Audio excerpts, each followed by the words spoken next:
សួស្តីពុកម៉ែបងប្អូនអ្នកគ្នាថ្ងៃនេះខ្ញុំមានវីដេអូមួយចង់បង្ហាញបងប្អូនអ្នកគ្នាហ្នឹងហើយនេះគឺជាបងអូនស្រីរបស់ខ្ញុំដែលចូលរួមសម្ដែងក្នុងការបេះលឹកនឹងផងដែរហើយនេះវីដេអូខ្ញុំនេះចង់បង្ហាញបងប្អូនអ្នកគ្នាពី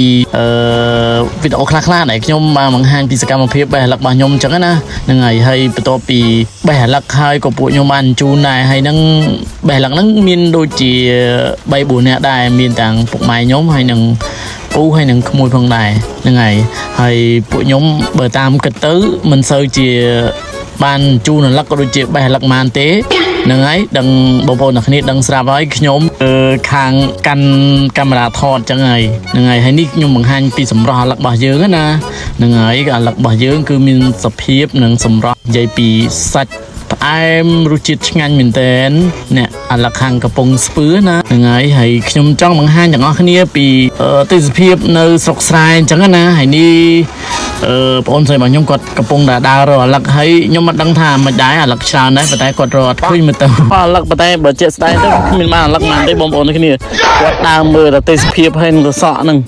និយាយបងប្អូនគ្នានិយាយថា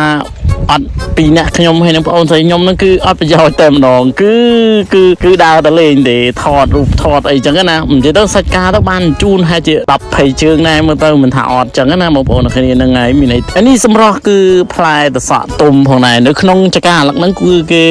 គាត់មានដាំអាលឹកផងហើយនឹងតសក់ផងចឹងណាបងប្អូនគ្នាបើតាមសួរគាត់ទៅគាត់ថាពេលដែលគាត់ដាំអាលឹកហ្នឹងទៅគឺអាលឹករបស់គាត់ហ្នឹងមានដុះខ្លះអត់ខ្លះអញ្ចឹងហើយគាត់យកតសក់មកជុះហ្នឹងហើយគាត់មកដាំបន្ថែមអញ្ចឹងទៅតសក់គាត់គឺល្អមែនតើបងប្អូនអ្នកគ្នាធំហើយមើលទៅផ្លែឡើងស្អាតតែម្ដងហ្នឹងហើយខ្ញុំឃើញខ្ញុំចង់ទៅបេះតាប៉ុន្តែម្ចាស់គេថាអត់ទេគាត់អត់ឲ្យបេះទេព្រោះអាលឹកតសក់ហ្នឹងវានៅខ្ចីអញ្ចឹងណាបងប្អូនគ្នាគាត់ថាបើចង់ហូបតទុំតែបានហូបកើតហ្នឹងហើយខ្ញុំនេះខ្ញុំបង្ហាញអាលឹកក៏ប៉ុន្តែអាលឹកធំណាបងប្អូនអ្នកគ្នាអាលឹកគឺល្អមែនតើហើយខ្ញុំមក review ហើយបើសិនបងប្អូនអ្នកគ្នាចង់បានអាលឹករសជាតិផ្អែមឆ្ងាញ់ឈ្ងុយឆ្ងាញ់ផងដែរកុំភ្លេចណាអាលឹកកំពង់ស្ពឺរបស់យើងទេណាបងប្អូនអ្នកគ្នាអាលឹកធម្មជាតិពិតបងប្អូនអ្នកគ្នាហ្នឹងហើយបើបងប្អូនអ្នកគ្នាចង់ហូបឬក៏ចង់បានអាលឹកយកទៅលក់បន្តអញ្ចឹងណាកុំភ្លេចណាតាក់ទងមកខ្ញុំណាខ្ញុំនឹងដាក់លេខទូរស័ព្ទនឹង Telegram នៅក្នុងខាងក្រោមហ្នឹងហើយបងប្អូនអ្នកគ្នាហ្នឹងហើយសម្មើសកម្មភាពរបស់ខ្ញុំតើខ្ញុំប្រមូលអាលឹកហ្នឹងបានប្រហែលជើងបងប្អូនអ្នកគ្នាខ្ញុំនិយាយនេះហត់ដល់ពួកក្តៅដែរចឹងណាប្រមូលអាលឹកហើយក៏ឆ្លៀតមកកាត់តវីដេអូចឹងទៅតែប៉ិតអត់សូវជូនអាលឹកប៉ុន្មានទេពីអ្នកបងអូនស្រីខ្ញុំហ្នឹងហើយអាលឹកខ្ញុំនៅច្រើនទៀតប៉ុន្តែខ្ញុំថតបានដល់ពេលហ្នឹងអញ្ចឹងណាក៏ភ្លេចថតទៀតអាវៈចុងក្រោយហ្នឹងហើយវីដេអូរបស់ខ្ញុំរៀងវល់បន្តិចហើយបងប្អូនអ្នកគ្នាហ្នឹងហើយ